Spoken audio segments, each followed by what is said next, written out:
దాచినావు గతకాలం నీ దయలో నేనున్నా ఇంతకాలం నీ కృపలో దాచినావు గతకాలం నీ దయనే నీదే నేనే మౌదును నీ దయలే నీదే నేనే మౌదును తెలియదయ్యా నీ దయలో నేనున్నా ఇంతకాలం నీ కృపలో దాచినావు గతకాలం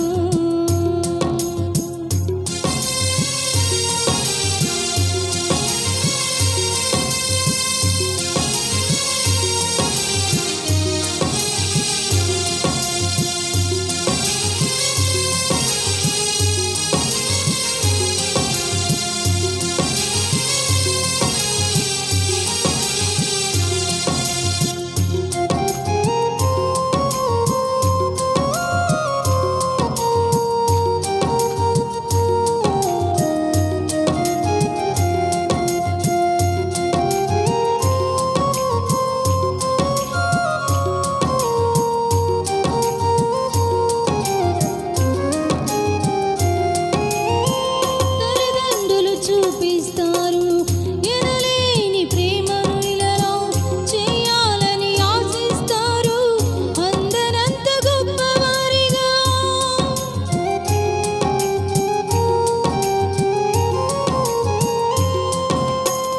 తల్లిదండ్రులు చూపిస్తారు ఎనలేని ప్రేమను ఇలాలో చేయాలని ఆశిస్తారు అందరంత గొప్పవారిగా నీ దయ ఉంటే వారు ఆగలరు అధిపతులుగా నీ దయ లేకపోతే ఇలాలో బ్రతుకుట జరుగురా నీ సిలువ నీడలోనే నన్ను దాచి ఉంచావని నా శేష జీవితాన్ని నీతోనే గడపాలని నీ దయలో నేనున్నా ఇంతకాలం నీ కృపలో దాచినావు గతకాలం నీ దయలే నీదే నేనే మౌదును నీ దయలే నీదే నేనే మౌదును తెలియదయ్యా నీ దయలో నేనున్నా ఇంతకాలం నీ కృపలో దాచినావు గతకాలం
ప్రియ సహోదరి సహోదరులారా, మన ప్రభు అయిన యేసుక్రీస్తు వారి నామములో మీ అందరికీ నా హృదయపూర్వకమైన వందనాలు. అందరూ బాగున్నారా? ఈ విధంగా మరలా మిమ్మల్ని అందరినీ కలుసుకోవటానికి ప్రభు నాకెంతో కృప చూయించాడు. అందును బట్టి ప్రభు నామమునకే మహిమ కలుగునుగాక. ఆమేన్. హల్లెలూయా. చివరి దినాల్లో మన ప్రభు అయిన యేసుక్రీస్తు రాకడ సమీపించిన చివరి క్షణాల్లో మనం ఉన్నాం. రేపో మాపో మన ప్రభు ఆయన మధ్య ఆకాశంలో ప్రత్యక్షం కాబోతున్నాడు. ఆయన ప్రత్యక్షమయ్యే ఆ సమయానికి మనమందరం కూడా సిద్ధంగా ఉండాలని ప్రభు కోరుకుంటున్నాడు. ఆమేన్. హల్లెలూయా. మంచిది. ఈ సమయంలో మనమందరం కూడా దేవుని వాక్యాన్ని ధ్యానం చేద్దాం. మీరు శ్రద్ధగా దేవుని మాట ఆలకించాలని దైవజనుడిగా నేను ఎంతో కోరుకుంటున్నాను. కీర్తనల పుస్తకం 84వ కీర్తన 6వ వచనాన్ని 5-6 వచనాలు చదివి సహాయం చేయండి. నీ వలన బలమునందు మనుషులు ధన్యులు, నీ వలన బలమునందు మనుషులు ధన్యులు, యాత్ర చేయు మార్గములు వారికి అతి ప్రియములు. వారు బాకాలోయలో బడి వెళ్ళుచు దాన్ని జలమయముగా చేయుదురు. దేవునికి మహిమ కలుగునుగాక. మనం చదువుకున్న ఈ వాక్య భాగంలో ఓ ప్రాముఖ్యమైన విషయాన్ని పరిశుద్ధాత్మ దేవుడు మనకి జ్ఞాపకం చేస్తూ ఉన్నాడు. హల్లెలూయా. కీర్తనకారుడైన దావీదు ఈ మాటలు మాట్లాడుతూ, నీ వలన బలమునందు మనుషులు ధన్యులు, యాత్ర చేయు మార్గములు వారికి అతి ప్రియములు, వారు బాకాలోయలో బడి వెళ్ళుచు దానిని జలమయము చేదురని మాట్లాడుతూ ఉన్నాడు. ఈ రోజున దేవుని వాక్యాన్ని వింటున్న నా ప్రియ సహోదరి సహోదరులారా, చాలా జాగ్రత్తగా దేవుని మాట మీరు గ్రహించాలని నేను ఎంతో కోరుకుంటున్నాను. ఈ బాకాలోయ అనేది కన్నీటి లోయ, శ్రమ కలిగిన జీవితం. బాకాలోయ అంటే శ్రమ కలిగిన జీవితం, కన్నీటి అనుభవం, కన్నీటి అనుభవం. అందుకనే దావీదు మాట్లాడుతూ, నీ వలన బలము నొందు మనుషులు ధన్యులు, నీ వలన బలము నొందిన వారు బాకాలోయని జలమయము చేస్తారు అని చెప్తున్నాడు. ఆమేన్. ఈ రోజున నా ప్రియ సహోదరి సహోదరులారా, చాలా కుటుంబాల్లో బాకాలోయ అనుభవాలు కనబడుతున్నాయి.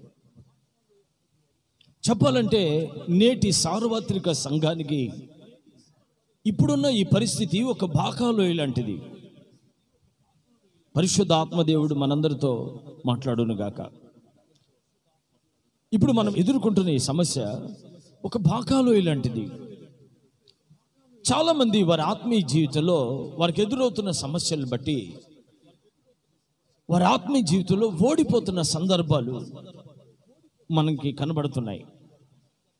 వారికి ఎదురవుతున్న సమస్యను బట్టి, వారు పడుతున్న బాధలు, ఇరుకులు, ఇబ్బందులను బట్టి, వారు ఎదుర్కొంటున్న నిందలను బట్టి, నా ప్రియమైన దేవుని బిడ్డలారా, వారి జీవితంలో ఏదైనా ఒక బాకాలోయ అనుభవం, ఒక శ్రమ కలిగిన జీవితం అనేది ఏర్పడినప్పుడు వెంటనే వారి విశ్వాసం నుండి తొలగిపోవటం, పరిశుద్ధత నుండి తొలగిపోవటం, దేవుని ప్రేమ నుండి తొలగిపోవటం మనం ఎంతో మందిలో ఈ విధమైన పరిస్థితులను మనం చూడగలుగుతున్నాం. జాగ్రత్త, మీరు దేవుని మాట వినాలని నేను కోరుకుంటున్నాను. ఇక్కడ మీరు గమనించాల్సిన ఓ ప్రాముఖ్యమైన విషయం ఏంటంటే, క్రైస్తవ జీవితం అనేది ఓడిపోయేది కాదు, ఓటమి వైపు మొగ్గు చూపేది కాదు, పరిస్థితులకు భయపడేది కాదు. ఎందుకంటే ఈ క్రైస్తవ జీవితం అనేది పరిస్థితులను దాటుకుంటూ, కొండలను దాటుకుంటూ, పర్వతాలను దాటుకుంటూ, అది ఏ పరిస్థితి అయినా దానిని జయించగలిగిన సామర్థ్యం, శక్తిని కలిగినదే ఈ క్రైస్తవ్యం. ఈరోజు ఎందుకో పరిశుద్ధాత్మదేవుడు ఈ వాక్యాన్ని చెప్పమని నన్ను ప్రేరేపించినందున ఈ మాట నేను మీతో చెప్తున్నాను. ప్రపంచవ్యాప్తంగా ఉన్న సార్వత్రిక సంఘమ ఈరోజున ప్రభునితో మాట్లాడుతున్నాడు. క్రైస్తవ జీవితం అనేది అది మానవుని యొక్క శక్తి సామర్థ్యములను బట్టి కొనసాగించబడుతున్నది కాదు. ఈ ఆత్మీయ ప్రయాణంలో సర్వశక్తి కలిగిన దేవుడు మనకు తోడై ఉన్నాడు. ఆమేన్. అందుకనే కీర్తనకారుడైన దావీదు అంటాడు, వారు బాకాలోయలో పడి వెళుచు దానిని జలమయము చేస్తారు అని. బాకాలోయ అంటే కన్నీటి లోయ. కన్నీరు ఎప్పుడు వస్తుంది మన జీవితానికి? ఏదో ఒక శ్రమ ఏర్పడినప్పుడు, ఏదో బాగా మనకి బాధ కలిగినప్పుడు, ఏదో ఒక సమస్య తీవ్రంగా మన మీద ప్రభావితం చేస్తూ ఉన్నప్పుడు, ఏమండి, ఊహించని రీతిలో ఏదో ఒక నిందకి, అవమానానికి, శోధనకి అప్పగింపబడినప్పుడు, మన పరిస్థితులు, మన చుట్టుపక్కల ఉన్న ఆ పరిస్థితులను బట్టి బాగా ఇబ్బంది మనకు ఎదురైనప్పుడు సహజంగా మనము కన్నీటి అనుభవంలోనికి వెళ్ళిపోతాం. ఏమండి, ఇలాంటి బాకాలోయ అనుభవం అనేది సహజంగా ప్రతి మనిషి జీవితంలో కూడా అనేక సమస్యలను బట్టి, అనేక ఇరుకు ఇబ్బందులను బట్టి వాళ్ళు కన్నీరు కారుస్తారు, ఏడుస్తారు, బాధపడతారు, ఎంతోమందికి చెప్పుకుంటూ ఉంటారు. అయితే ఇక్కడ కీర్తనకారుడైన దావీదు అంటాడు, నీ వలన బలమునందు మనుషులు, అంటే దేవుని చేత బలపరచబడిన ఒక బిడ్డ తన జీవితంలో బాకాలోయ అనబడే ఆ కన్నీటి అనుభవాలన్నీ కూడా జలమయముగా చేస్తారు. జలమయముగా చేయటం అంటే ఏంటంటే ఆ శ్రమని సంతోషంగా మార్చుకొనుట, ఆ శ్రమలో కూడా ఒక అడుగు ముందుకు వేయుట, ఆ శ్రమలో కూడా పరిస్థితులను దాటుకుంటూ, చలించుకుంటూ ముందుకు వెళ్ళుట. ఈ రోజున క్రైస్తవ సమాజంలో, సంఘంలో చాలామంది దీనికి భిన్నంగా నడుచుకుంటున్నారు. చూడండి, కరోనా వైరస్ వచ్చింది, దీనికి ఎంతోమంది కలవరపడుతున్నారు. లోకానికి నిరీక్షణ లేదు కనుక వాళ్ళు కలవరపడుతున్నారు. మరి ప్రభునందున్న నీకు ఏమండి, ఆలోచించండి ఒకసారి. లోకంలో చాలా మందికి వారికి ఎదురవుతున్న కన్నీటి అనుభవాలను బట్టి ఇక నా వల్ల కాదు అని వారి జీవితాన్ని ముగించుకుంటున్నారు.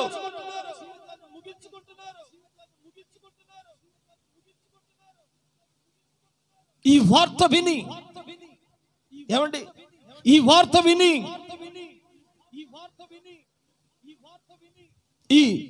ఈ కరోనా వైరస్ ఈ వార్త విని ఎంతో మంది వారి ప్రాణాలను పోగొట్టుకునే వాళ్ళు ఉన్నారు. ఇవి మాత్రమే కాదండి, జీవితంలో, కుటుంబంలో, పిల్లల ద్వారా కానివ్వండి, ఇరుగు పొరుగు వారి ద్వారా కానివ్వండి, లేక వారి జీవితంలో ఎదురవుతున్న పలు రకాలైన సమస్యలు. కొంతమంది అయితే బాగా చదువుకుని ఎగ్జామ్ రాసిన తర్వాత కూడా ఆ రిజల్ట్స్ ఎలా వస్తాయో అనే టెన్షన్తో, పాస్ అవుతానో లేదో అనే టెన్షన్తో వారి జీవితాన్ని ముగించుకున్న వాళ్ళు ఉన్నారు. చాలా మంది జీవితాల్లో ఈ విధమైన సమస్యలే మనం చూస్తున్నాం. అయితే దావీదు మాట్లాడుతూ అంటాడు, నీ వలన బలము నొందిన వారు బాకాలోయలో పడి వెళ్తారు, దానిని జలమయము చేస్తారు అన్నాడు. మన జీవితంలో కన్నీటి అనుభవాలు అనేది సహజం, కానీ వాటిని కూడా ప్రభు కొరకు సంతోషంగా మార్చుకునే ఒక ఉన్నతమైన సమర్పణ సంఘానికి అవసరమని ప్రభు కోరుకుంటున్నాడు.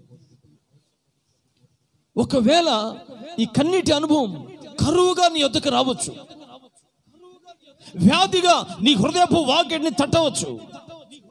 నిందగా ఒక భారంగా నీ తల మీద మోపబడి ఉండవచ్చు. నీ ప్రయత్నాలన్నీ విఫలమైపోయిన పరిస్థితి కనబడవచ్చు. నీ చుట్టుపక్కల పరిస్థితులన్నీ శూన్యంగా ఉండి ఉండవచ్చు. అందుకనే హబక్కుకు ఈ విధంగా అంటాడు. హబక్కుకు 3వ అధ్యాయం 17వ వచనాన్ని మనం చదువుకుందాం.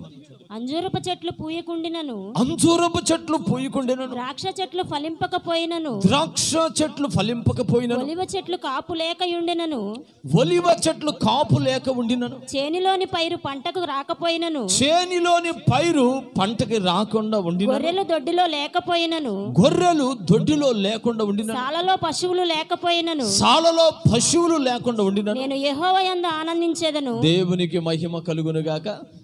హల్లెలూయా. హబక్కుకు అనే ఈ భక్తుడు ఓ చక్కటి మాటను తెలియజేస్తున్నాడు. అదేంటంటే తన జీవితంలో అతడిస్తున్న స్టేట్మెంట్ ఏంటంటే, ఏమీ లేకపోయినా, ఈ రోజున ప్రభుని ఆరాధిస్తున్న దేవుని బిడ్డ, నీ జీవితంలో ఏమీ లేకపోయినా నువ్వు దేవుని వెంబడించగలవా? నీ అనుకూలమైన పరిస్థితులు ప్రతికూలంగా మారినప్పుడు నువ్వు దేవుని వెంబడించగలవా? నీ సంతోషం దుఃఖంగా మార్చబడినప్పుడు నువ్వు దేవుని కోసం నిలబడగలవా? నీ అనేవారు నీకు దూరమైనప్పుడు, నువ్వు ఆశించింది నీకు దూరమైనప్పుడు, నువ్వు కోరుకున్నది నీకు దక్కనప్పుడు ఆలోచించే ఒకసారి. హబక్కుకు అంటాడు, ఏమి లేకపోయినా, గొర్రెలు దొడ్డిలో లేకపోయినా, సాలలో పశువులు లేకపోయినా, పైరు పంటకు రాకపోయినా, ద్రాక్ష చెట్లు పండకపోయినా, అంజూరపు చెట్లు పండకపోయినా, నేను యెహోవా యందు ఆనందిస్తాను. అంటే ఈ జీవితం ఏంటంటే, ఈ క్రైస్తవ జీవితం అంటే ఏంటంటే, ఇది ఒక నిరీక్షణతో కూడిందై ఉంది. ఇక్కడ నేను ఒక విషయాన్ని మీకు జ్ఞాపకం చేయాలని నేను ఆశపడుతున్నాను. అదేంటంటే, పాస్టర్ గారు మరి అన్ని జీవితాలే కదా అని ఒకవేళ మీరు అంటారేమో. వాస్తవమే, ప్రతి మనిషి జీవించేది జీవితమే. కానీ క్రైస్తవుడు అనగా యేసుక్రీస్తునందు విశ్వాసం ఉంచి ప్రభువుని వెంబడిస్తున్న తన బిడల జీవితంలో ఒక అద్భుతమైన దేవుని శక్తి వాళ్ళని వెంబడించినట్లుగా లేఖనాల్లో బహు తేటగా రాయబడింది. చూడండి, అపోస్తలుల కార్యం 16వ అధ్యాయం 22వ వచనం నుండి కొన్ని మాటలు చదివి సహాయం చేయండి. అప్పుడు జనసమూహం వారి మీదకి దొమ్మిగా వచ్చెను. అప్పుడు జన సమూహము వారి మీదకి దుమ్మిగా వచ్చెను. న్యాయాధిపతులను వారి వస్త్రములు లాగివేసి వారిని బెత్తములతో కొట్టవలెనని ఆజ్ఞాపించిరి. చూడండి, ఒక మాట మీకు ఇక్కడ జ్ఞాపకం చేస్తాను. వీళ్ళు మార్గంలో నడుచుకుంటూ వెళ్తున్నారు, పౌలు శీల. వాళ్ళ ఇంట్లో, ఆ గ్రామంలో ఒక ఇంట్లో ఒక యజమానికి ఒక చిన్న పరిచర్య చేసి ఒక ఆమె ఉండేది. ఆమెకు ఒక దురాత్మ బట్టి సోది చెప్తా ఉండేది. ఏమంటే ఆమె ఏం చేసిందంటే, ప్రతిరోజు ఈ సేవకులు అటు ఇటు ప్రయాణం చేస్తూ ఉంటే, వీళ్ళు సర్వోన్నతుడైన దేవుని సేవకులు, వీళ్ళు రక్షణను గురించి తెలియజేస్తారని ఆమె కేకలు వేసి పదే పదే మాట్లాడటం పౌలుకి చాలా బాధ కలిగి, యేసుక్రీస్తు నామములో నీకు ఆజ్ఞాపిస్తున్నా, ఈమెను విడిచి వెళ్ళిపో అన్నాడు. ఇదండి అక్కడ జరిగింది. వాళ్ళకి లాభము, ఈ ద్వారా లాభము ఆగిపోయిందని ఇక వెంటనే ఆ ఊరు జనమందరిని పోగేసి ఆ సేవకుల్ని, ఆ ప్రజలు కూర్చుని రచ్చబండ దాకా వీళ్ళిద్దరిని ఈడ్చుకుంటూ తీసుకెళ్లారండి. అప్పుడు జరిగిన విషయం ఇది. అప్పుడు జనసమూహం వారి మీదకి దొమ్మిగా వచ్చెను. న్యాయాధిపతులను వారి వస్త్రములు లాగివేసి వారిని బెత్తములతో కొట్టవలనని ఆజ్ఞాపించిరి. వారు చాలా దెబ్బలు కొట్టి వారిని చెరసాలలో వేసి భద్రంగా కనిపెట్టవలనని చెరసాల నాయకునికి ఆజ్ఞాపించిరి. చదవండి. అతడు అట్టి ఆజ్ఞను పొంది వారిని లోపల చెరసాలలోనికి త్రోసి వారి కాళ్లకు బోండం వేసి బిగించెను. అయితే మధ్యరాత్రి వేళ పౌలును శీలను దేవునికి ప్రార్థించుచు కీర్తనలు పాడుచూ నుండిరి. ఖైదీలను వినుచూ నుండిరి. అప్పుడు అకస్మాత్తుగా మహాభూకంపము కలిగెను, చెరసాల పునాదులు అదరెను, వెంటనే తలుపులన్నీ తెరుచుకొనెను. దేవునికి మహిమ కలుగును గాక. గట్టి చెప్దాం హల్లెలూయా. చెప్పండి గట్టిగా హల్లెలూయా. మనం చదువుకున్న ఈ వాక్య భాగంలో ఓ ప్రాముఖ్యమైన విషయాన్ని మీరు గమనించాలని నేను ఆశపడుతున్నాను. అపోస్తులుడైన పౌలు శీలని వాళ్ళు ఈడ్చుకెళ్ళి వాళ్ళ బట్టలు లాగేసి న్యాయాధిపతులు, న్యాయం తీర్చేవాళ్ళు అతి మూర్ఖంగా ఆడ క్రియ చేసి వాళ్ళ బట్టలు లాగేసి వీపి పగిలిపోయినట్లుగా చాలా దెబ్బలు కొట్టారండి వాళ్ళని. మీరు ఇక్కడ ఒక విషయం మీరు అర్థం చేసుకోవాలా. వీళ్ళు రోడ్డు మీద వెళ్తున్నారు, బలవంతంగా వాళ్ళు తీసుకొచ్చి కొట్టారు. ఏమండి, బట్టలు జించేశారు, అవమానం పరిచారు, వీపంతా పగిలిపోయేటట్లుగా వాళ్ళని కొట్టారు. కొట్టిది కూడా కాకుండా మళ్ళీ తీసుకెళ్ళి సరసాలు వేశారు. మళ్ళీ తప్పించుకొని పోతారేమోనని కాళ్ళకి సంఖ్యలు వేసేసారు, ఎటు కదలకుండా. ఇంత భయంకరమైన శ్రమ, ఎంతో మంది ప్రజలు అక్కడ సమకూడితే వాళ్ళందరూ ఎదుట బట్టలు లేని స్థితి, అవమానకరమైన పరిస్థితి. ఆలోచన చేయండి. ఒకవైపున అవమానం, మరోవైపున అన్యాయంగా మోపబడిన న్యాయం, మరోవైపున అనవసరంగా శిక్షించబడిన పరిస్థితి. ఆలోచించండి. దెబ్బలు తిన్నది కూడా కాక ఏమంటే చెరసాల్లో బంధింపబడిన పరిస్థితి అక్కడ మనం చూస్తున్నాం. ఇక్కడ నేను మీకు జ్ఞాపకం చేసే విషయం ఏంటంటే, ఇన్ని రకాలుగా అవమానపరచబడి కొట్టబడి చెరసాల్లో వేయబడినప్పటికీ ఆ రాత్రి వాళ్ళు మరలా సర్వశక్తుడైన దేవుని స్తుతించి ఆరాధన చేస్తున్నారంట. ఆమేన్, హల్లెలూయా. నేను ఒక విషయాన్ని మీకు జ్ఞాపకం చేస్తాను. వీళ్ళు ఎలాగున మరలా ప్రభుని ఆరాధన చేస్తున్నారండి. ఇంత అవమానం జరిగినాక బట్టలు చించేసి ఆ ప్రజలందరూ ఇష్టం వచ్చినట్టుగా తిట్టి వారి బట్టలు చించి వీపి పగిలిపోయేటట్టు కొట్టినా, చెరసాలు వేసినా మరలా ఆ దేవుణ్ణి వీళ్ళు ఆరాధన చేస్తున్నారు. ఎందుకంటే ఆ దేవుడు పరిస్థితులను మార్చగలిగిన వాడై ఉన్నాడు. ఆమేన్. ఆ రాత్రి ఆ రక్తపు మడుగులో వీపి పగిలిపోయిన వారై, బట్టలు లేని వారై, దేవుని బిడ్డలారా, చెరసాల్లో బంధింపబడిన వారై, ఆ కన్నీళ్ల మధ్యలో, వేదన మధ్యలో ప్రభుని స్తుతిస్తూ ఉంటే ఆ రాత్రి దేవుడు దిగి వచ్చాడు. ఆమేన్. దేవుని శక్తి అక్కడ దిగి వచ్చినట్లుగా, చెరసాల పునాదులు బద్దలైపోయినట్లుగా, వారి బంధకాలు తెగిపోయినట్లుగా లేఖనంలో మనం చూస్తున్నాం. ఇదే క్రైస్తవుని యొక్క ప్రభుని వెంబడిస్తున్న తన బిడల జీవితంలో సర్వశక్తుడైన దేవుడు కనపరుస్తున్న ఒక అద్భుతమైన శక్తి. అందుకనే దావీదు అంటాడు, నీ వలన బలము నొందు మనుషులు ధన్యులు. ఆమేన్, హల్లెలూయా. వారు ఏం చేస్తారంటే బాకాలోయని జలమయం చేస్తారు. బాకాలో అంటే శ్రమ, జలమయం చేయడం అంటే సంతోషంగా మార్చుకొనుట. అందుకని దేవుని బిడ్డ, ఈ రోజు ఒకవేళ నువ్వు బాకాలోయలో ఉన్నావేమో, ఈరోజు సంఘమా, నేను నీకు చెప్పాలనుకున్న విషయం ఏంటంటే, ఇప్పుడు నువ్వు ఎదుర్కొంటున్న సమస్య, నువ్వు ఎదుర్కొంటున్న దరిద్రత, నువ్వెదుర్కొంటున్న వస్త్రహీనత, నువ్వెదుర్కొంటున్న కరువు, నువ్వెదుర్కొంటున్న అవమానం, నువ్వెదుర్కొంటున్న నిందలో, వీటన్నిటి మధ్యలో చెరగని విశ్వాసముతో, కదలని పునాదితో, ఆ పునాది మీద నువ్వు నిలిచి ఉండాలని పరిశుద్ధాత్మ దేవుడు నీతో మాట్లాడుతున్నాడు. ఆమేన్, హల్లెలూయా. గట్టి చెప్దాం హల్లెలూయా. చాలా ప్రాముఖ్యమైన విషయం అండి ఇది. నా ప్రియ సహోదరి సహోదరులారా, చివరి దినాల్లో ఉన్నాం. రేపో మాపో మన ప్రభు ఆయన మధ్యాకాశంలో ప్రత్యక్షం కాబోతున్నాడు. ఆయన ప్రత్యక్షమయ్యే ఆ గడియకు మనం ప్రభు కొరకు సిద్ధపడి ఎదురు చూచుచున్న వారిమై ఉండాలని ప్రభు కోరుకుంటున్నాడు. ఆమేన్, హల్లెలూయా. ఇక్కడ మనం తెలుసుకోవాల్సిన విషయం ఏంటంటే, నిరీక్షణ లేని ఇతరుల వలె సర్వశక్తి కలిగిన దేవుడు నీతో ఉన్నాడన్న విషయాన్ని నువ్వు మర్చిపోవద్దు. సర్వశక్తి కలిగిన దేవుడు నిన్ను వెంబడిస్తున్నాడన్న విషయాన్ని మర్చిపోవద్దు. ఎందుకంటే ఈ ఆత్మీయ ప్రయాణంలో నీ ఎదుట ఆయన సముద్రాలు చీల్చువాడై ఉన్నాడు. నీ ఎదుట ప్రాకారములు పడగొట్టువాడై ఉన్నాడు. నీ ఎదుట రాజ్యాలను తలకిందులు చేయవాడై ఉన్నాడు. నీ ఎదుట సింహాసనాలు మార్చువాడై ఉన్నాడు. నీ కొరకు నిన్ను వెంబడిస్తున్నవాడు నరుడు కాదు, ఆయన సర్వ శక్తి కలిగిన దేవుడు.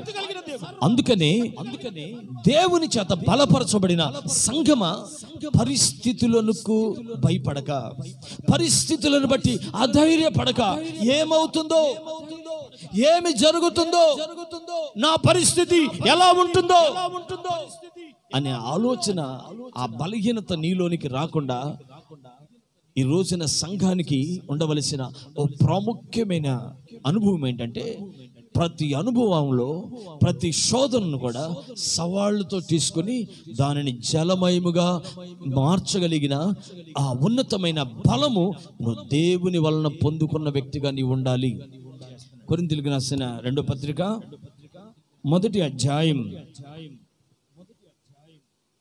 4-5 వచనాలు. దేవుడు మమ్మును ఏ ఆదరణతో ఆదరించుచున్నాడు. జాగ్రత్తగా వినండి. దేవుడు మమ్ములను ఏ ఆదరణతో ఆదరించుచున్నాడు. ఆ ఆదరణతో ఎట్టి శ్రమలలో ఉన్నవారినైనను ఆదరించుటకు శక్తి గలవారమగునట్లు ఆయన మా శ్రమ అంతటిలో మమ్మను ఆదరించుచున్నాడు. క్రీస్తు యొక్క శ్రమలు మా యందు ఎలాగో విస్తరించుచున్నవో, క్రీస్తు యొక్క శ్రమలు మా యందు ఎలాగున విస్తరించుచున్నవో అలాగే క్రీస్తు ద్వారా ఆదరణయు మాకు విస్తరించుచున్నది. మేము శ్రమ పొందినను మీ ఆదరణ కొరకును రక్షణ కొరకును పొందుదుము. దేవునికి మహిమ కలుగును గాక. చూడండి, అపోస్తలుడైన పౌలు గారు మాట్లాడుతూ ఓ చక్కటి విషయాన్ని ఇక్కడ జ్ఞాపకం చేస్తున్నాడు. క్రీస్తు నిమిత్తం అంట వారికి శ్రమలు విస్తరించేయంట.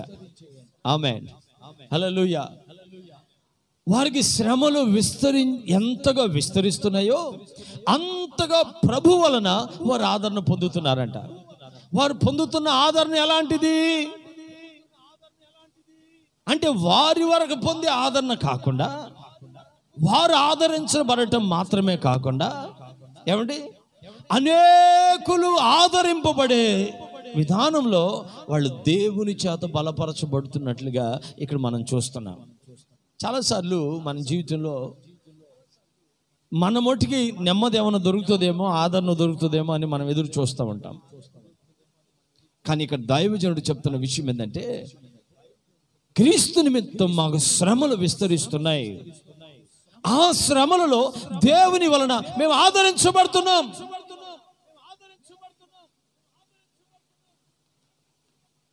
దేవుని వలన మేము ధైర్యపరచబడుతున్నాం.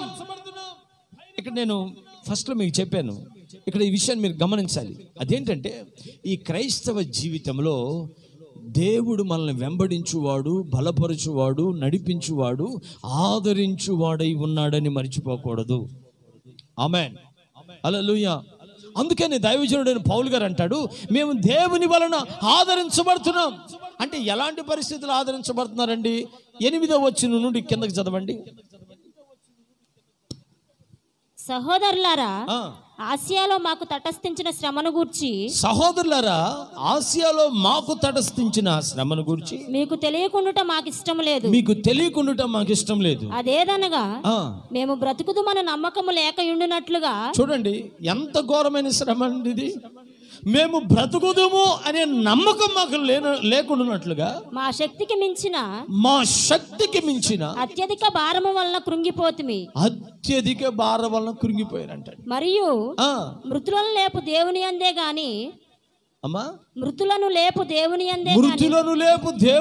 గాని మా యందు మేము నమ్మిక ఉంచుకుంటున్నట్లు మరణమగుదు మన నిశ్చయము మా మట్టుకు మాకు కలిగి ఉండెను. చూసారండి, ఇక మేము చచ్చిపోతాము అనే నిశ్చయత వాళ్ళకి కలిగిందంటండి. అంత ఘోరమైన శ్రమ. ఆయన అట్టి గొప్ప మరణము నుండి మమ్మల్ని తప్పించెను. దేవునికి మహిమ కలుగును గాక. మామూలు విషయం అండి ఇది. మరణం అవుతామో అనే ఆలోచనకి వాళ్ళు కలిగింది. ఇక మేము బ్రతకడం కష్టం, ఒకవేళ దేవుడు మాకు అడ్డుపడితే తప్ప ఈ శ్రమ నుండి, ఈ శోధన నుండి, ఈ భారం నుండి మేము తప్పించబడటం కష్టము. అందుకే అంటాడు, అట్టి మరణము నుండి దేవుడు మమ్మలను తప్పించాడు. ఆ రోజున పౌలు గారిని తప్పించిన దేవుడు నేడు నిన్ను కూడా తప్పకుండా తప్పిస్తాడు. ఆమేన్. ఏంటి చెప్దాం? హల్లెలూయా. అది ఎలాంటి భారమైన, ఆ పరిస్థితి ఎంత తీవ్రమైనదైనా, దేవుని బిడ్డ నువ్వెంత తీవ్రమైన పరిస్థితిలో ఉన్నా దాని నుండి ప్రభు నిన్ను తప్పిస్తాడు. 5వ వచనం చదవండి. క్రీస్తు యొక్క శ్రమలు, క్రీస్తు యొక్క శ్రమలు మా యందు ఎలాగ విస్తరించుచున్నవో, మా యందు ఎలాగ విస్తరించుచున్నవో అలాగే క్రీస్తు ద్వారా ఆదరణయు మాకు విస్తరించుచున్నది. ఆదరణయు విస్తరించుచున్నది. దేవునికి మహిమ కలుగును గాక. ఈరోజు నువ్వు గుర్తించాల్సిన ప్రాముఖ్యమైన విషయం ఏంటంటే, అధైర్యపడుతున్న దేవుని బిడ్డలారా, ఎంతగా మీకు శ్రమలు కలుగుతున్నాయో అంతగా ప్రభు మీకు ఆదరణ చూపువాడై ఉన్నాడు. ఎంత దరిద్రతను మీరు అనుభవిస్తున్నారో అంత సమృద్ధిని మీ జీవితంలోనికి తీసుకొని రాగలిగిన దేవుడై ఉన్నాడు. ఎంతగా మీరు కొట్టబడి దుఃఖాక్రాంతులై ఉన్నారో అంత ఆదరణ, అంత సంతోషాన్ని దేవుడు నీ కుటుంబంలోనికి, నీ వ్యక్తిగత జీవితంలోనికి తీసుకొని రాబోతున్నాడు.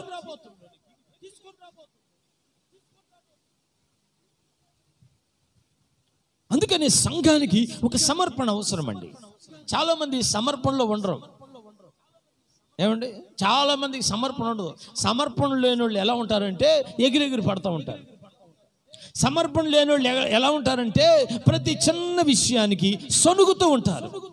సమర్పణ లేని వారు ఎలా ఉంటారంటే ప్రతి చిన్న విషయానికి లోపీలుగా బయటపడతారు. లోపత్వం. ప్రతి దానికి సమర్పణ, ప్రతిష్టత అవసరం. నా ప్రభు నా జీవితంలో కార్యము చేయగలడు, నా పరిస్థితులను మార్చగలడు. సమర్పణ సంఘానికి అవసరం అండి. సంఘం అనేది కదులుచున్న రెల్లు వంటిది కాదు. అపోస్తులు ప్రవక్తలు వేసిన పునాది మీద కట్టబడింది.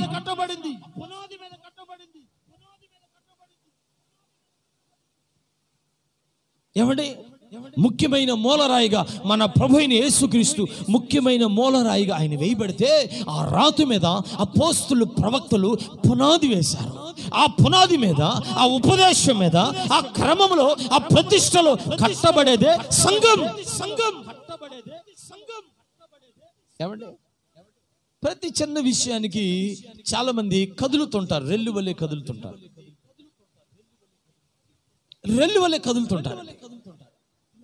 రెల్లు వల్లి కదిలే వాళ్ళు ఎలా ఉంటారంటే వారి జీవితంలో ఏ విధమైన అనుభవం కూడా సాధించలేరు. అలాంటి వారు దేవుని వలన ఏమీ పొందుకోలేరండి. సంఘం యొక్క స్టాండర్డ్ ఏంటంటే స్థిరత్వం. ఆమేన్. అది క్రీస్తులో ఉండాలి. సంఘము క్రీస్తులో నిలిచి ఉండాలి. ఆ సమర్పణ అవసరం. పాత నిబంధనలు మనం చూస్తాం. మన పితరుడైన దానియేలు జీవితాన్ని మనం చూస్తే, దానియేలు ప్రభు మీద స్థిరమైన మనస్తత్వం కలిగి అవసరమైతే సింహాల బోన్లోనికి వెళ్ళడానికి సిద్ధపడ్డాడు, వెళ్ళాడు. అర్థమవుతుందండి? క్రైస్తవ జీవితం అంటే అలాంటిదే. ఎందుకంటే నువ్వు ఏ బోన్లోనికి వెళ్ళినా, ఏ అగ్నిగుండంలోనికి వెళ్ళినా, ఏమండి, నువ్వు ఎలాంటి సమస్యలో ఇరుక్కుని ఉన్నా, నువ్వు దేవుని సన్నిధిలో నమ్మకస్తురాలవై, నిరీక్షణ కలిగిన వాడవైతే, నిరీక్షణ కలిగిన దానవైతే, నా ప్రభునితో మాట్లాడుతున్న మాట, నీ సంకెళ్ళు తెగిపోతాయి, నీ బంధకాలు నిశ్చయముగా విడిపోతాయి. స్థిరముగా ఉన్నాడండి డానియేల్. స్థిరముగా ఉన్నాడు, చంచలుడుగా లేడు, కదులుతున్న రెల్లులాగా లేడు. అవసరమైతే నా ప్రభు కొరకు చచ్చిపోతాడు.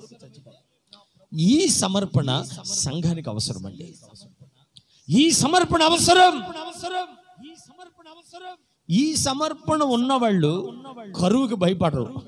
ఆమేన్. హల్లెలూయా. కరువుకి భయపడరు, వ్యాధికి భయపడరు, మరణానికి భయపడరు. నువ్వు భయపడుతున్నావంటే, నువ్వు వణికిపోతున్నావంటే, నువ్వు బెదిరిపోతున్నావంటే నువ్వు దేవుని ఇంకా స్థిరపడలే. దేవుని మీద నీకు పరిపూర్ణమైన విశ్వాసం లేదు. దేవుడు నిన్ను విడిపించగలడు అనే శక్తి గలవాడు అనే విశ్వాసం నీలో కనబడట్లేదు. ఈ రోజున సంఘంలో అదే కనబడుతుందండి. చాలా కొరత కనబడుతుంది సంఘంలో ఈ రోజున, చాలా కొరత. విశ్వాస జీవితంలో విశ్వాసం కనబడట్లేదు, సంఘములో స్థిరత్వం కనబడట్లేదు. విశ్వాసులు కదులుతున్న వారిగా ఉంటున్నారు. ఆలోచించండి ఒకసారి. దేవుని బిడ్డ, నువ్వు నరకం తప్పించబడాలంటే, దేవుడు నీ కొరకు నా కొరకు సిద్ధపరిచిన ఆ మహిమ కలిగిన ఆ రాజ్యంలో నువ్వు ప్రవేశించాలంటే ఒక స్థిరమైన ఆత్మీయ జీవితం మనకు అవసరం. ఏది మనల్ని కదిలించకూడదు. ఆమేన్. ఎవ్వరూ కదిలించకూడదు. ఏది కదిలించకూడదు. ఏ పరిస్థితి నీ విశ్వాసాన్ని కదిలించడానికి వీల్లేదు. ఒకసారి ఏం జరిగిందంటే, దైవజనుడైన మోషే వేగు చూసినాడంటని గోత్రానికి వచ్చి ఒకటి చొప్పున 12 గోత్రాలకి 12 మందిని ఇచ్చి కానాను దేశానికి వెళ్ళి వేగు చూసిరండి అన్నారు. వేగు చూడటానికి వెళ్ళారు. వేగు చూసి వచ్చారు. వచ్చిన తర్వాత జరిగిన విషయం ఏంటో తెలుసా అండి? 10 మంది అంటారు, అమ్మో మనము వాళ్ళతో పోరాడలేము, మనం వాళ్ళతో యుద్ధం చేయలేము, వాళ్ళ అజానుభావులు, ఉన్నత దేహులు, వారితో మనము పోజాలమనిరి అన్నారు. 10 మంది ఇచ్చిన స్టేట్మెంట్ ఇది. అప్పుడు ఇద్దరు అంటారు, యెహోషువ కాలేబులు, వారి బట్టలు చింపుకొని వాళ్ళు అంటారు, లేదు లేదు, నిశ్చయముగా ఆ దేశమును మనం జయిస్తాం. దేవునికి మహిమ కలుగును గాక.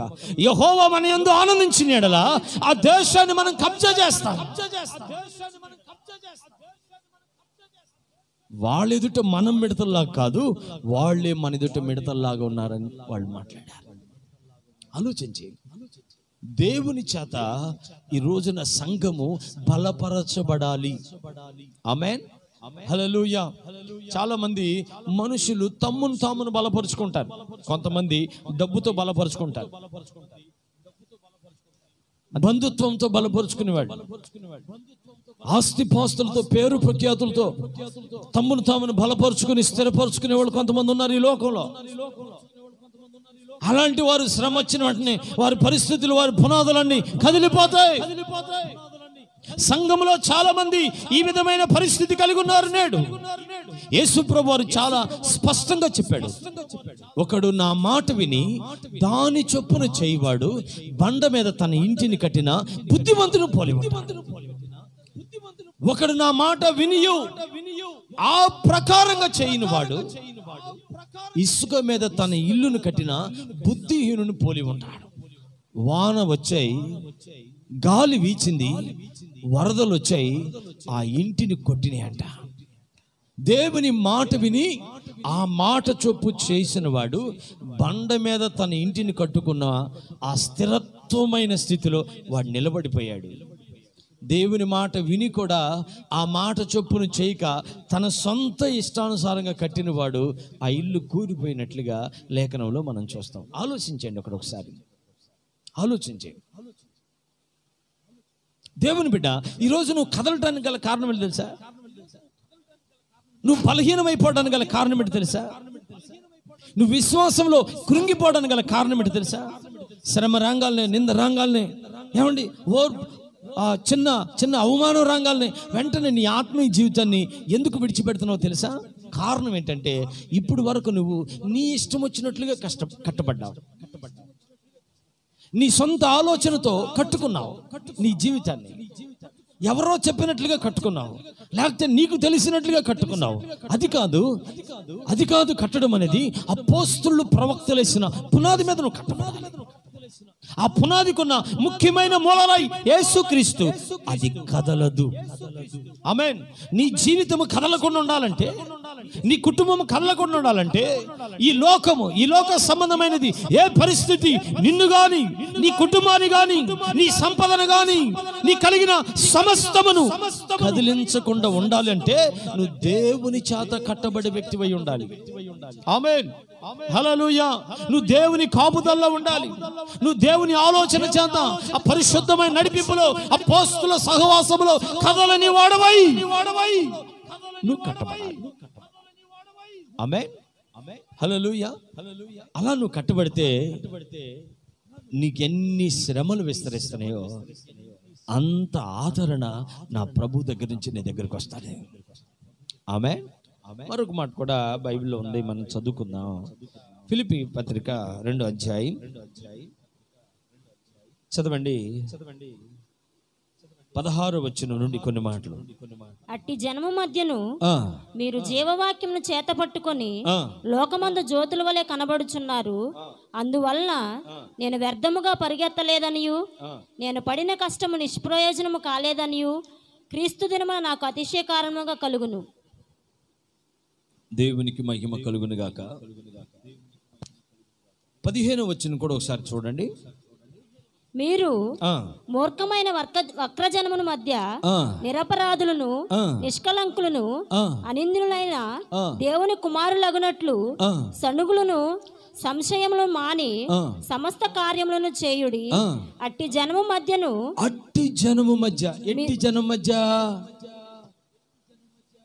ఎట్టి జనం మధ్యలో, మూర్ఖమైన వంకర జనం మధ్య. ఇక్కడ సంఘానికి వారి యొక్క ఉన్నత స్థితిని తెలియజేస్తున్నాడు. వారంట మూర్ఖ జనం మధ్య, వంకర జనం మధ్య వీళ్ళు ఎలా ఉన్నారు? ఇప్పుడు 16వ వచనం. అట్టి జనము మధ్య మీరు జీవవాక్యమును జీవవాక్యాన్ని చేత పట్టుకొని లోకమందు జ్యోతుల వలె కనబడుచున్నారు. దేవునికి మహిమ కలుగును గాక. చూశారండి, సంఘానికి ఉండవలసిన స్థితి ఇదండి. మన చుట్టుపక్కల పరిస్థితులు ఎన్ని రకాలుగా, ఎంత మూర్ఖపోయిన ప్రజలు ఉండినప్పటికీ వారి మధ్యలో మనం జ్యోతుల వలె ప్రకాశించవలసిన వారమై ఉన్నాం. అపోస్తులుడైన పౌలు గారు తన యొక్క ఉపదేశం ద్వారా కట్టబడుతున్న సంఘంలాంటి ఉన్నతమైన స్థితి కనబడిన దానిని బట్టి ఎంతగానో సంతోషిస్తున్నాడు. ఈ రోజున సంఘం, దేవుని బిడ్డ, నువ్వు ఏ ప్రాంతంలో ఉండినా, ఈరోజు ఈ లాక్డౌన్ పరిస్థితిని బట్టి ఒకవేళ సంఘముగా సమకూడే పరిస్థితి నీకు లేదు. మూర్ఖపు జనం మధ్యలో ఉన్నావు, వంకర జనం మధ్యలో ఉన్నావు, కల్పితమైన జనం మధ్యలో ఉన్నావు, లోకం మధ్యలో ఉన్నావు, పాప మధ్యలో ఉన్నావు, శాప మధ్యలో ఉన్నావు. కానీ నువ్వు దేవుని వాక్యాన్ని చేతబట్టి నువ్వు జ్యోతి వల్లే ప్రకాశించాలని నా ప్రభు కోరుతున్నాడు. నెల రోజుల నుంచి సహవాసం లేదే, ప్రార్థన లేదు, వాక్యం లేదు అన్నట్లుగా కాకుండా ప్రతిరోజు అయ్యో సంఘముగా నేను సమకూడలేకపోతున్నానే అనే ఒక బాధ చేత ప్రతిరోజు నువ్వు దేవుని సన్నిధిలో కనబడే వ్యక్తిగా నీవు ఉండాలి. మూర్ఖమైన జనం మధ్యలో, వంకర జనం మధ్యలో నీ భక్తిని నువ్వు కాపాడుకోవాలి, నీ ప్రార్థనను కాపాడుకోవాలి, నీ విశ్వాసాన్ని కాపాడుకోవాలి, నీ పరిశుద్ధతను కాపాడుకోవాలి, నీలో ఉన్న దైవికమైన ప్రేమను కాపాడుకోవాలి. అంటే ఈ విధంగా ఆరాధన జరగని పరిస్థితులు 1 సంవత్సరం పాటు వచ్చినా, 2 సంవత్సరాల పాటు వచ్చినా, ప్రభు అయిన యేసుక్రీస్తు ప్రత్యక్షమయ్యే దినం వరకు, లేక నీవు నేను ఈ లోకాన్ని విడిచిపెట్టేంత వరకు ఎంత మాత్రం కూడా విశ్వాసం బలహీనపరచబడటానికి వీలు లేదో. ఆమేన్. ఏది నిన్ను బలహీనపరచడానికి వీల్లేదు. నువ్వు స్వదేశంలో ఉన్నా, అన్య దేశంలో ఉన్నా, పరిస్థితులు నీకు అనుకూలంగా ఉన్నా, పరిస్థితులు నీకు ప్రతికూలంగా ఉన్నా, నీ పక్కన వారు నీకు సహకరించినా, వారు సహకరించకపోయినా మరణం వరకు నువ్వు నమ్మకంగా ఉండాలని నా ప్రభు నిన్ను హెచ్చరిస్తున్నాడు. నువ్వు మరణం వరకు నమ్మకంగా ఉంటే నేను నీకు జీవకిరీటం ఇస్తాను. ఆమేన్. హల్లెలూయా. ఇక్కడ దైవజనుడైన పౌలు గారు మాట్లాడుతూ ఆ విశ్వాసులు అంటండి మూర్ఖమైన వంకర జనం మధ్యలో సత్యవాక్యాన్ని, దేవుని వాక్యాన్ని చేతబట్టి దివిటీల వలె కనబడుతున్నారంట. అందును బట్టి ఏమంటున్నాడు? అందువలన నేను వ్యర్థముగా పరిగెత్తలేదనియు. చూడండి, దైవజనుడు గొప్ప సంతోషాన్ని ఇక్కడ కనపరుస్తున్నాడు. ఏమని కనపరుస్తున్నాడు తెలుసండి? వాళ్ళు ఆ విధమైన ఆత్మీయ జీవితాన్ని కాపాడుకున్నందున దైవజనుడు అంటాడు, మీరున్న ఆత్మీయ స్థితిని బట్టి నేను వ్యర్థంగా పరిగెత్తట్లేదని నాకు అర్థమైంది. నా ప్రయాస నిష్ఫలము కాలేదని అర్థమైంది. ఏ ఉపదేశాన్ని మీకు బోధించాను, ఏ కన్నీటి ప్రార్థనతో మిమ్మల్ని ప్రభు యొద్దకు నడిపించాను, ఎంతగా మీ కొరకు నలిగిపోయాను, ఎంతగా మీ కొరకు శ్రమ పొందాను, నా ప్రయాస వ్యర్థము కాలేదని ఇప్పుడు మిమ్మల్ని బట్టి తెలుసుకుంటున్నాను. ఈ రోజు సంగమా నువ్వెలా ఉన్నావు? సంగమా నీ స్థితి ఏంటి? సంగమా నీ పరిస్థితి ఏంటి? ఆలోచన చేయమని పరిశుద్ధాత్మ దేవునితో మాట్లాడుతున్నాడు. సత్యవాక్యాన్ని చేతబట్టే విశ్వాసగా నీవు ఉండాలి. పరిస్థితులను అధిగమించే విశ్వాసగా నీవు ఉండాలి. దేవుని బిడ్డ, సమస్యలు తీవ్రమవుతున్న కొలది ఆత్మలో రేపబడుతున్న వ్యక్తిగా నీవు ఉండాలి. నా ప్రభు చెప్తున్నాడు నీతో, ఏది ఎంత మాత్రం నీకు హాని చేయదు.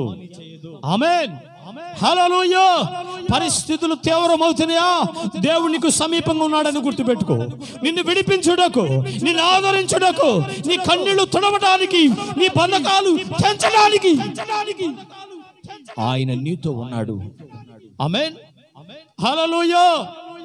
చూడండి, అక్కడ దైవజనుడైన పౌలు గారు మాట్లాడే మాటలు ఒకసారి మనం తేటగా ఆ మాటలు ధ్యానం చేద్దాం. అట్టి జనము మధ్యను మీరు జీవవాక్యము చేత పట్టుకొని లోకమందు జ్యోతుల వలె కనబడుచున్నారు. అందువల్ల నేను వ్యర్థముగా పరిగెత్తలేదనియు, నేను పడిన కష్టము నిష్ప్రయోజనము కాలేదనియు క్రీస్తు దినమున నాకు అతిశయ కారణము కలుగును. మరియు మీ విశ్వాస యాగములోను, జాగ్రత్తగా ఈ మాట మీ బైబిల్లో నోట్ చేసుకోండి, మరియు మీ విశ్వాస యాగములోను, దాని సంబంధమైన సేవలోను, చూసారా, దాని సంబంధమైన సేవలోను నేను పానార్పణముగా పోయబడినను, నేను ఆనందించి మీ అందరితో కూడా సంతోషింతును. మీ అందరితో కూడా సంతోషిస్తాను. ఇటువలనే మీరును ఆనందించి, ఇందువలనే మీరును ఆనందించి నాతో కూడా సంతోషించు, నాతో కూడా సంతోషించాలి. ఇదండి సంఘం యొక్క ఉన్నతమైన స్థితి. ఆమేన్. దైవ సేవకులు వారి సమస్తాన్ని ద్వేషించి ప్రభు కొరకు ప్రాణం అర్పించు వారై ఉన్నారు. ఆలోచన చేయండి మీరు. వారి సంతోషం ఏంటో తెలుసా? సంఘం యొక్క ఉన్నతమైన స్థితి, సంఘం మహిమలో నిలబట్ట, సంఘం పరిశుద్ధతలో నిలబట్ట, సంఘము శోధనను జయించుట, ప్రభు కొరకు సమస్త శ్రమలను బాకాలో అనుభవాన్ని జలవైపు చేయండి. అందును బట్టి దైవ సేవకులు సంతోషిస్తారు. అందుకంటాడు, నాతో కూడా మీరు సంతోషించండి మీ విశ్వాస యాగమును బట్టి. ఎంత గొప్ప విషయం అండి దేవుని బిడ్డలారా. నేటి సంఘానికి చాలా ప్రాముఖ్యమైన విషయం ఇది. ఈ రోజుల్లో, ఈ చివరి దినాల్లో సంఘము ఆత్మచేత రేపబడాలి. నువ్వు నిద్రపోయే రోజులు కాదు ఇవి దేవుని బిడ్డ, నువ్వు పడుకునే రోజులు కావివి. ఇదిగో నా ప్రభు ప్రత్యక్షం కాబోతున్నాడు. ప్రభు ప్రత్యక్షం కాబోతున్నాడు. నువ్వు పడుకోవద్దు, ఈ లోకంతో చేతులు కలపద్దు, ఈ లోకం వెంబడి పరుగులు తీయద్దు. ప్రభు నీ వాకిటి తట్టుతున్న సమయంలోనే సత్యవాక్యాన్ని, జీవవాక్యాన్ని చేతబట్టి చేతుల వలె నిలబడే టైం వచ్చింది. సంఘంలో వాక్యం కరువైపోయింది, సంఘంలో సహవాసం కరువైపోయింది, సంఘము సమకూడే దినాలు చాలా అరుదైపోతున్నాయి. పరిస్థితులు తీవ్ర రూపాన్ని దాలుస్తున్నాయి. దేశమంతా కూడా అల్లకల్లోలం, మరణ విలేతాండం ఆడుతుంది. ఈ చివరి దినాల్లో నా ప్రభు నీతో మాట్లాడుతున్న మాట, నీవు బాకాలో అనుభవంలో ఇప్పుడు ఉన్నావు, నువ్వు శ్రమలో ఉన్నావు, నువ్వు దాన్ని జయించాలి. ప్రభు కొరకు నువ్వు నిలబడాలి. ప్రతి శ్రమ, ప్రతి నింద, ప్రతి అవమానం, ప్రతి శోధన, ప్రతి దెబ్బ, ప్రతి ప్రతి దేవుని బిడ్డ ఆత్మీయ జీవితానికి వ్యతిరేకంగా రూపించబడుతున్న ప్రతి శాసనం దానిని శాసించగలిగిన స్థితిలో సంఘం నిలబడాలి. దేనికి భయపడద్దు, ఎవ్వడికి భయపడద్దు. నీ కొరకు నా కొరకు ప్రభు మధ్యాకాశంలో ప్రత్యక్షం కాబోతున్నాడు. ఆమేన్. ఎటు చెప్దాం హల్లెలూయా. చూడండి, మరొక వాక్యాన్ని కూడా నేను మీకు జ్ఞాపకం చేస్తాను. కొలస్సీ పత్రిక 1వ అధ్యాయం 24వ వచనాన్ని ఒకసారి చదివి సహాయం చేయండి. ఇప్పుడు మీ కొరకు నేను అనుభవించుచున్న శ్రమలయందు, జాగ్రత్త వినండి, ఇప్పుడు మీ కొరకు నేను అనుభవించుచున్న శ్రమలయందు సంతోషించుచు సంఘము అను ఆయన శరీరము కొరకు, సంఘము అను ఆయన శరీరము కొరకు క్రీస్తు పడిన పాట్లలో కొదువైన వాటి యందు నా వంతు నా శరీరమందు సంపూర్ణము చేయుచున్నాను. నా శరీరమందు సంపూర్ణము చేయుచున్నాను. ఆమేన్. ఎడి చెప్పండి హల్లెలూయా. హుషారుగా చెప్దాం హల్లెలూయా. హుషారుగా చెప్దాం హల్లెలూయా. దావీదుడైన పౌలు గారు శ్రమలలో, క్రీస్తు పడిన శ్రమలలో తన వంతు, తన భాగం సంపూర్ణం చేస్తున్నాడు. మరి నువ్వు శ్రమకు పారిపోతా ఉంటే, ఒక నిందకి, ఒక అవమానానికి నువ్వు మందిరాన్ని మానేస్తా ఉంటే, చూడండి చాలా మంది వాళ్ళు తినటానికి 3 పూటలు తినటానికి ఉంటదండి. బైబిల్లో ఒట్టిగా రాయలేదండి, వారి కడుపే వాళ్ళ దేవుడని. సిగ్గుపడవలసిన విషయం లేదు, వాళ్ళు అతిశయపడుతున్నారని వాక్యంలో రాసింది. వాళ్ళ కడిపేవాడు వాళ్ళ దేవుడు. కొంతమంది తమ్మును తామును నిరభ్యంతరంగా పోషించుకుంటారు, కానీ మందిరానికి రావటానికి కానీ, జీవము కలిగిన దేవుని సన్నిధిలో ఖర్చు చేయటానికి కానీ వాళ్ళకి తెగింపు ఉండదు.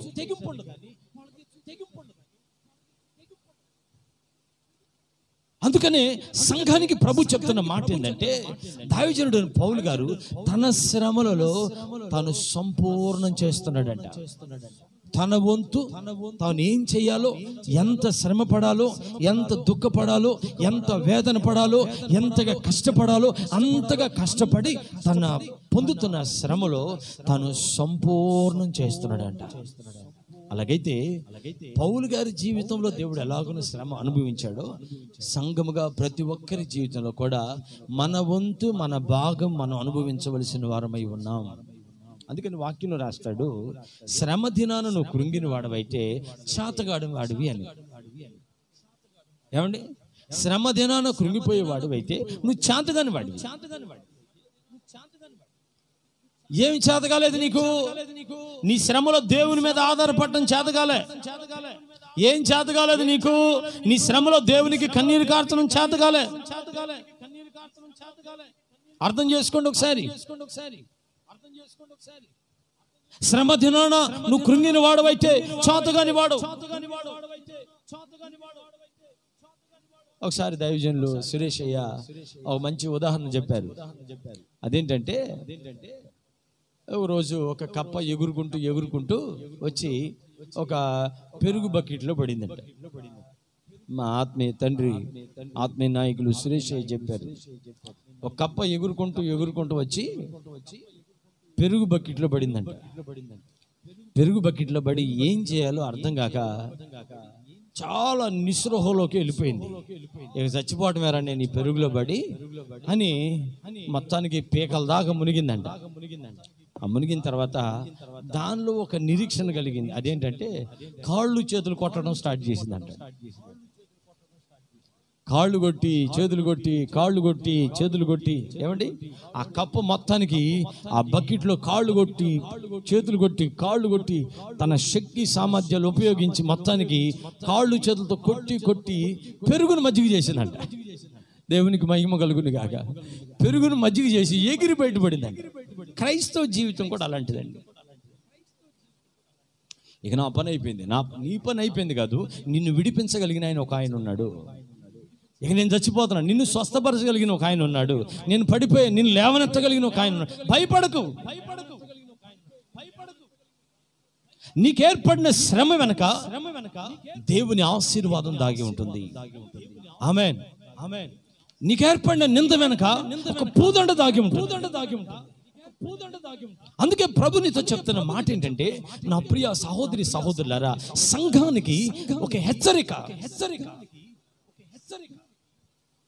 నీవు పరిస్థితులకు భయపడితే ఓడిపోతావు. పరిస్థితులు మార్చగలిగిన దేవునికి భయపడితే పరిస్థితుల నుంచి నువ్వు తప్పించబడతావు.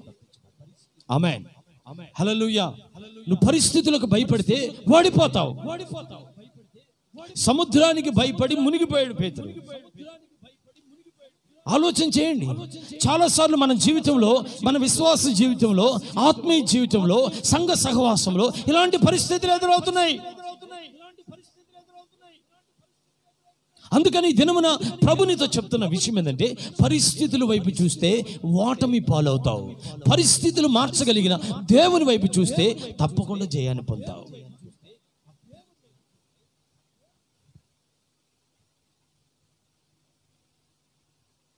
ఆలోచించండి. ఒకసారి ఒక దేశంలో ఒక యువరాజు, ఆ యువరాజు ఆ దేశంలో గుర్రం మీద సవారీ చేయగలిగిన వారు, ప్రయాణం చేయగలిగిన వాళ్ళందరినీ కూడా పిలిచాడు. ఎవరైనా నా గుర్రాన్ని అదుపు చేస్తే ఒక మంచి బహుమతి ఇస్తాను అని చెప్పేసి ఆ రాజు ప్రకటన చేశాను. ఇక గుర్రాల మీద ప్రయాణం చేసే వాళ్ళందరూ, నిపుణత కలిగిన వాళ్ళందరూ కూడా వచ్చి ఆ రాజుగారి గుర్రం ఎక్కి ఆ రాజుగారి గుర్రం మీద సవారీ చేయడానికి ఎక్కుతున్నారు. ఎక్కక మునిపే అది ఎగిరి ఎగిరి ఎగిరి అది కింద పడేస్తుంది. అట్లా ఆ గుర్రాన్ని ఎక్కిన వాళ్ళందరూ కూడా కింద పడిపోయారు. చివరికి ఆ రాజ్యంలో ఉన్న యువరాజు వచ్చాడు. దేవునికి మహిమ కలుగును గాక. యువరాజు వచ్చి, నేను ఈ గుర్రాన్ని నేను అదుపు చేస్తాను, దీని మీద నేను సవారీ చేస్తాను అన్నాడు. అప్పుడు వాళ్ళందరూ, రాజా, యువరాజా, మేము గుర్రంలో మహా నిపుణత కలిగిన వాళ్ళం, గుర్రాల మీద బాగా సవారీ చేసిన వాళ్ళం, మా వల్లే కాలేదు, ఇది చాలా మూర్ఖపు గుర్రం, ఇది అనవసరంగా మీరు పడిపోయి దెబ్బలకి మరణానికి గురి కావద్దు రాజా, యువరాజాని బతిమలాడుతుంటే, లేదు ఈ గుర్రాన్ని నేను అదుపు చేస్తానని చెప్పి ఆ గుర్రాన్ని ఏం చేశాడంటే, ఆ గుర్రాన్ని తీసుకొని సూర్యునికి ఎదురుగా నిలబెట్టాడంట. సూర్యునికి ఎదురుగా నిలబెట్టి అప్పుడు ఆ యువరాజు ఆ గుర్రం మీదకి కూర్చున్నాడు. కూర్చుంటే అది కదలకుండా ఉంది. సూర్యుడు ఎదురు ప్రకాశిస్తుంటే సూర్యునికి ఎదురే ఆ గుర్రాన్ని నడిపించాడంట. సాయంకాలం వరకు వెళ్ళి మళ్ళీ జాగ్రత్తగా ఆ గుర్రం మీద తిరిగి వచ్చాడు. ఏంటి ఇంకా యువరాజు రాలేదని ఎదురు చూస్తున్నారు. ఈ లోపల రాని వచ్చాడు. అప్పుడు వాళ్ళు అన్నారు, యువరాజా, ఇంత మూర్ఖపు గుర్రాన్ని నువ్వు ఎలా కంట్రోల్ చేయగలిగావు?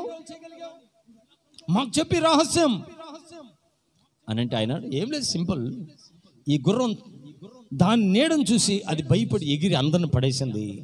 దాని నీడ దాన్ని కనపడుకున్నట్లు ఈ గుర్రాన్ని నేను సూర్యుని వైపు తిప్పాను, అప్పుడు దాని నీడ వెనక పడింది, అది ముందుకు నడిచింది అన్నాడు. ఈరోజు నీ జీవితంలో ప్రభు నీతో మాట్లాడే మాట అని తెలుసా? నీ ముందున్న శ్రమను చూసి నువ్వు భయపడుతున్నావు, నీ శ్రమను చూసి బెదిరిపోతున్నావు, కఠినమైన చట్టాలను చూసి భయపడుతున్నావు. దేవుని బిడ్డ, నువ్వు వాటి వైపు చూడొద్దు, నువ్వు సూర్యుని వైపు చూస్తే ఆ సూర్యుడే ప్రభు అయిన యేసుక్రీస్తు. నీ నీడ అనబడుతున్నా ఈ లోకాన్ని చూడటం మానే, దేవుని వైపు చూసి నువ్వు ప్రయాణం చేయగలిగితే ఎంతటి సమస్యనైనా ఈజీగా నువ్వు అధిగమించగలుగుతావు. ఆమేన్. అందుకని దైవజనుడైన పౌలు గారు అంటాడు, క్రీస్తు పడిన పాటలలో కొదువైన వాటి యందు నా వంతు నా శరీరమందు నేను సంపూర్ణం చేస్తున్నాను. ఎంత చక్కటి విషయం. ఆ కింద వచ్చిన కూడా చూడండి ఒకసారి. దేవుని వాక్యమును అనగా అనగా యుగములలోను తరములలోను మరుగు చేయబడి ఉన్న మర్మమును సంపూర్ణంగా ప్రకటించుటకు మీ నిమిత్తము నాకు అప్పగింపబడిన దేవుని ఏర్పాటు ప్రకారము నేను ఆ సంఘమునకు పరిచారకుడనైతిని. అన్యజనులలో ఈ మర్మము యొక్క మహిమైశ్వర్యము ఎట్టిదో అది అనగా మీ యందున్న క్రీస్తు మహిమ నిరీక్షణ ఉన్నాడను సంగతి దేవుడు తన పరిశుద్ధులకు తెలియజేయగోరి ఇప్పుడు ఆ మర్మమును వారికి బయలుపరిచెను. దేవునికి మహిమ కలుగును గాక. ఇక్కడ చాలా విషయాలు రాయబడ్డాయి, కానీ ఒక్క విషయాన్ని నేను మీకు జ్ఞాపకం చేస్తాను. మీకు నాకు అందరికి అవసరమైన విషయం అదేంటి తెలుసండి? ఎందు నిమిత్తమైతే దైవజనుడైన పౌలు గారు పిలువబడ్డాడో ఆ పనిని సంపూర్ణం చేయటానికి తన ముందున్న శ్రమలను కూడా లెక్క చేయకుండా ఉద్దేశాన్ని మరవకుండా ముందుకు వెళ్ళాడు. ఆమేన్. ఈరోజు నువ్వు అదే చేయాలి. నువ్వు చేయాల్సిన పని అదే. ఎందుకొరకు యేసుక్రీస్తు నీ కొరకు ప్రాణం ఇచ్చాడు? ఎందుకొరకు యేసయ్య తన రక్తం ఇచ్చి నేను కొనుక్కున్నాడు? ఈ విషయాన్ని సంగమా నువ్వు గుర్తించి ఆ లక్ష్యముతోనే నువ్వు ప్రయాణం చేయగలిగితే ఏది నిన్నేమి చేయలేదు. ఆమేన్. ఎట్టి చెబుదాం హల్లెలూయా. అందుకనే మనం చదువుకున్న ఆ మొదటి మూలవాక్యాన్ని ఒకసారి చదవండి. కీర్తనల పుస్తకం 84వ కీర్తన 6వ వచనం చదవండి. నీ వల్ల బలమునందు మనుషులు ధన్యులు, యాత్ర చేయు మార్గంలో వారికి అతి ప్రియములు, వారు బాకా లోయలో బడి వెళ్ళుచు దాన్ని జలమయముగా చేయుదురు. ఆమేన్. ఇక్కడ బాకా లోయ అనుభవం. వారు బాకా లోయలో బడి వెళ్ళుచు దానిని జలమయం చేస్తారు.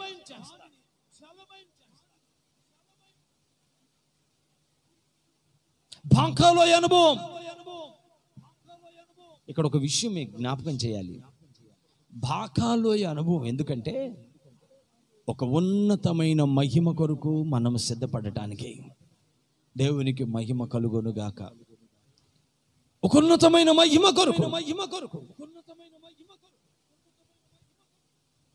మన ప్రభువైన యేసుక్రీస్తుని మనం చూసినప్పుడు గెత్సెమనే తోటలో ఆయన శ్రమ పొందటానికి ముందుగా దేవుని చేత బలపరచబడినట్లుగా మనం చూస్తాం. ఆమేన్. ఎట్టి చెప్దాం హల్లెలూయా. అంటే ఒక విశ్వాసి ఈ లోకంలో ఈ ఆత్మీయ యాత్రలో ప్రయాణం చేయడానికి ముందు ఆ వ్యక్తికి దేవుని బలం అనేది అవసరం. దేవుని చేత బలపరచబడాల. అంటే ఒకటి పరిశుద్ధ ఆత్మ చేత నింపబడాల.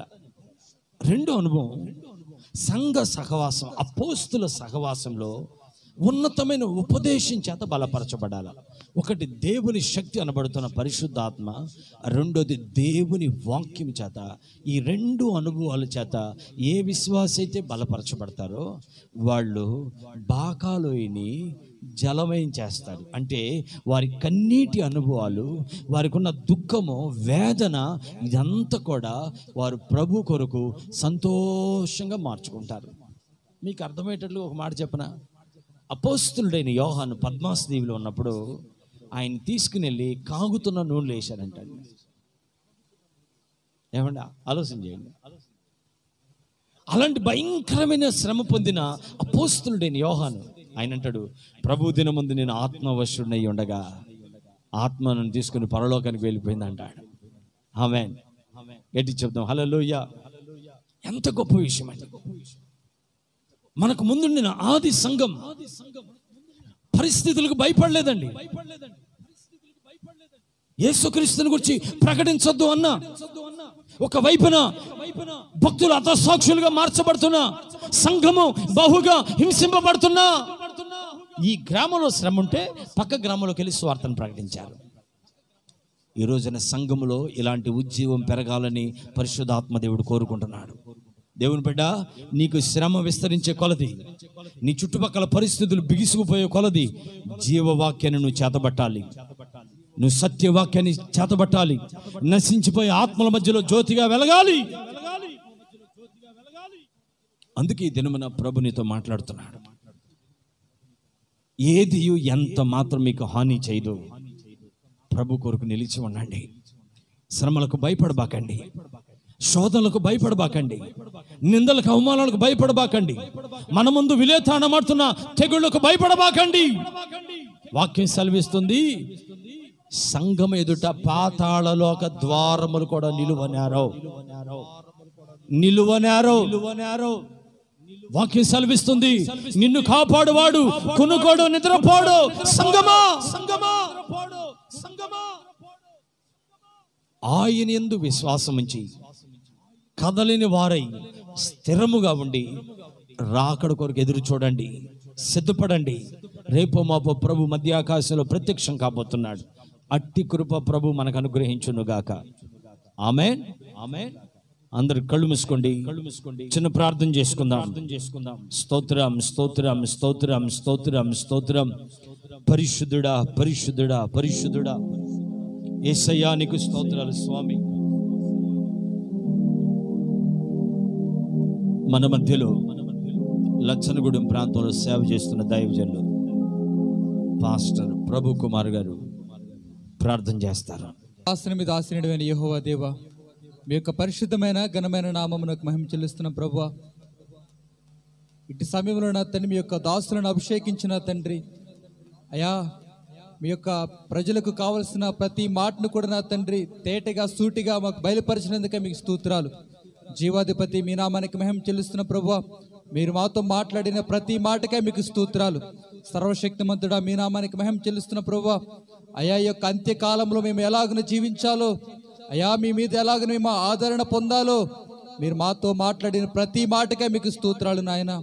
అయా మీ నామానికి మహిమ చెల్లిస్తున్న ప్రభువా, అయా మా యొక్క దేశాన్ని మీరు జ్ఞాపకం చేసుకొని మీరు మాతో మాట్లాడిన ప్రతి మాటకే మీకు స్తోత్రాలు. సర్వశక్తిమంతుడా మీరు మాతో మాట్లాడిన ప్రతి మాట కూడా మా యొక్క హృదయంలో ఫలింప చేయండి. అయా మీ యొక్క రెండో రాకడలో మేమందరము కూడా మిమ్మల్ని ఎదుర్కొనే వారిగా ఉండటకు సహాయం దయచేయండి. అట్టి ఆదరణ, అట్టి కృప, అట్టి అభిషేకం మీరు మా అందరికి అనుగ్రహించి మీరు మాత్రమే మహిమ పొందమని యేసుక్రీస్తు వారి శ్రేష్టమైన నామములో ఈ మనవులన్నీ కూడా అడిగి పొందుకుని నాము తండ్రి, ఆమేన్. తండ్రి అయిన దేవుని యొక్క ప్రేమ, పరిశుద్ధాత్మ దేవుని యొక్క అన్యోన్య సహవాసం సకల పరిశుద్ధులకును ఈ వాక్యమును వింటున్న సంఘమంతటికిని కూడి వచ్చిన బిడలకు నిశ్చయముగా తోడై ఉండి శ్రమలలో జయమిచ్చి ప్రభు రాకడకు సిద్ధపరచునుగాక. ఆమేన్.